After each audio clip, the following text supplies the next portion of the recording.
तो मैं अब्दुल करीम आज इंग्लिश की इंतहाई बेसिक ग्रामर पे बात करने जा रहे हैं। जी हाँ, आज हम बात करने जा रहे हैं नाउन के हवाले से। जी हाँ, नाउन क्या होता है, नाउन का इस्तेमाल कैसे किया जाता है, नाउन की कितनी टाइप्स होती हैं, ये सेंटेंस के अंदर क्या फंक्शन करता है, कहाँ से प्लेस किया जाता है, इन डिटेल जानेंगे। इंतहाई आसान अल्फाजों में आपको तमाम नाउन के हवाले से मैक्सिमम इन्फॉर्मेशन देने की कोशिश करूँगा। इससे पहले कि हम टॉपिक की तरफ बढ़ें, आपसे गुजारिश है मेरे चैनल को सब्सक्राइब कर दीजिए, वीडियो को लाइक कर दीजिए, शेयर कर दीजिए। नाउन नाउन को अगर मैं आसान अल्फाजों में आपको समझाऊं तो नाउन नाम है किसी भी चीज़ को नाम देने का। जी हाँ, नाउन नाम है किसी भी चीज़ को नाम देने का। Noun is a word that names something. Simply इसकी डेफिनेशन इस कॉन्सेप्ट को ले लीजिए। अगर कैटेगरीज की बात करेंगे तो दो कैटेगरीज में इसको डिवाइड किया जाता है, फिर बाकी उसकी जितनी ब्रांचेस होती हैं वो एक अलग है, लेकिन ख़ास तौर पे दो कैटेगरीज होती हैं। एक होती है कॉन्क्रीट नाउन, दूसरी होती है एब्स्ट्रैक्ट नाउन। अब कॉन्क्रीट नाउन क्या होता है, एब्स्ट्रैक्ट नाउन क्या होता है, देखें। कॉन्क्रीट नाउन के हवाले से बहुत सिंपल सी डेफिनेशन आसान अल्फाजों में समझा देता हूँ। जिस चीज़ को देखा जा सकता है, जिस चीज़ को सुना जा सकता है, जिस चीज़ को सूंघा जा सकता है, और जिस चीज़ को चखा जा सकता है, और जिस चीज़ को टच किया जा सकता है, वो आती है कॉन्क्रीट नाउन में। अब एब्स्ट्रैक्ट नाउन क्या होते हैं? एब्स्ट्रैक्ट नाउन जिस चीज़ को देखा नहीं जा सकता, जिस चीज़ को सुना नहीं जा सकता, जिस चीज़ को सूंघा नहीं जा सकता, जिस चीज़ को चखा नहीं जा सकता, और जिस चीज़ को टच नहीं किया जा सकता, वो आता है एब्स्ट्रैक्ट नाउन में। मिसाल के तौर पे गर्ल की बात कर लें। गर्ल एक एग्जाम्पल नाउन की है, तो उसको देखा जा सकता है तो वो कॉन्क्रीट नाउन में आ जाएगी। इसी तरह गाना सुना जा सकता है तो कॉन्क्रीट नाउन में आ जाएगा। नमक चखा जा सकता है, कॉन्क्रीट नाउन में आ जाएगा।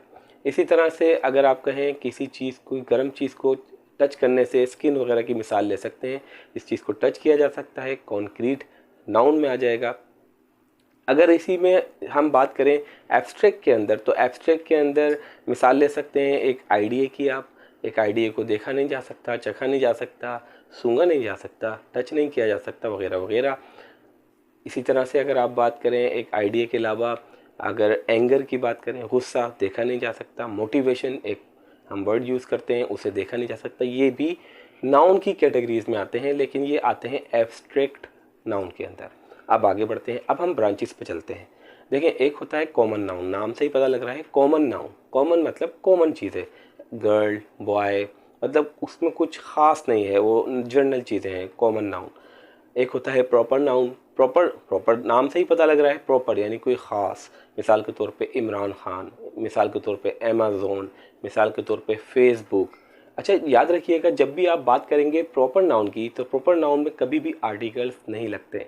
रिपीट कर देता हूँ, प्रॉपर नाउन के साथ कभी भी आर्टिकल्स का इस्तेमाल नहीं होता है। अगर कभी भी आप किसी नाउन के साथ आर्टिकल का इस्तेमाल देखें और वो प्रॉपर नाउन हो, तो यानी कि कोई नाम हो और उसके साथ कोई आर्टिकल लगा हुआ हो, ए एन या दा, तो आप अब लाजमन देखिएगा कि आगे कुछ ना कुछ लिखा होगा, जैसे द कपिल शर्मा शो, इस तरह का कोई प्रोग्राम। तो वो असल में नाम के साथ दा नहीं होता, वो जो है वो शो यानी जो नाउन होता है, जो एक कॉमन नाउन होता है, वो उसके साथ आर्टिकल लगता है। या फिर किसी भी प्रॉपर नाउन को जब कॉमन बिहेव करवाया जाता है तो उस सूरत में आर्टिकल का इस्तेमाल किया जाता है। ठीक है, आगे बढ़ते हैं।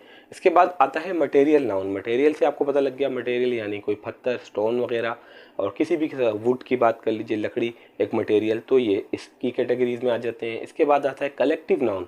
जब भी आप बात करते हैं कलेक्टिव नाउन की, तो इसकी एक छोटी सी मिसाल देता हूँ। अगर आप किसी स्टूडेंट की बात करें, आपके पास 16 स्टूडेंट्स हैं एक कमरे के अंदर, और उस कमरे के अंदर एक आप कहें मेरे पास एक स्टूडेंट है, मेरे पास 2 स्टूडेंट हैं, मेरे पास 3 स्टूडेंट्स हैं, इसकी जगह आप कहें मेरी क्लास में स्टूडेंट्स हैं, तो क्लास का कह देना, और किसी भी यानी कि आपने कलेक्ट कर दिया सारे स्टूडेंट्स को एक जमात में और कहा कि ये क्लास है, तो ये कलेक्टिव नाउन में आएगा। इसी तरह अगर कहें कि बाबर आजम पाकिस्तानी टीम के साथ पाकिस्तान के लिए खेलते हैं, या फिर जो फवाद आलम जो है पाकिस्तान के लिए खेलते हैं, लेकिन अगर इन 11 खिलाड़ियों को अगर सिर्फ एक टीम का नाम दे दें तो ये कलेक्टिव नाउन की मिसाल बनती है। अच्छा, ये चारों नाउन मैंने जो आपको बताए, ये तमाम के तमाम जो है वो ये कॉन्क्रीट नाउन का पार्ट होते हैं। मज़ीद आगे बढ़ते हैं। इसके बाद एब्स्ट्रैक्ट नाउन, जैसा कि मैंने आपको बता दिया कि एब्स्ट्रैक्ट नाउन वो जिन पे 5 सेंसेस जो अल्लाह ने हमें दिए, कुदरत ने हमें अता किए, यानी कि देखना, सुनना, सूंघना, चखना और टच करना, इसमें ये तमाम पांचों सेंसेस इस पर अप्लाई नहीं होते। एब्स्ट्रैक्ट यानी जैसे मैंने आपको बताया मोटिवेशन, आइडिया, एंगर, ये सारी चीज़ें। आगे बढ़ते हैं। देखिए काउंटेबल नाउन होता है और अनकाउंटेबल नाउन होता है। काउंटेबल नाउन जिसे काउंट किया जा सकता है, अनकाउंटेबल नाउन जिसे काउंट नहीं किया जा सकता। अब ये सारी ब्रांचेस जो है एब्स्ट्रैक्ट से निकल रही हैं और इस कॉन्क्रीट से निकल रही हैं, आप इसको समझिएगा। तो ये अगर अलग से आप देख रहे हैं काउंटेबल नाउन, अनकाउंटेबल नाउन, तो आपने परेशान नहीं होना।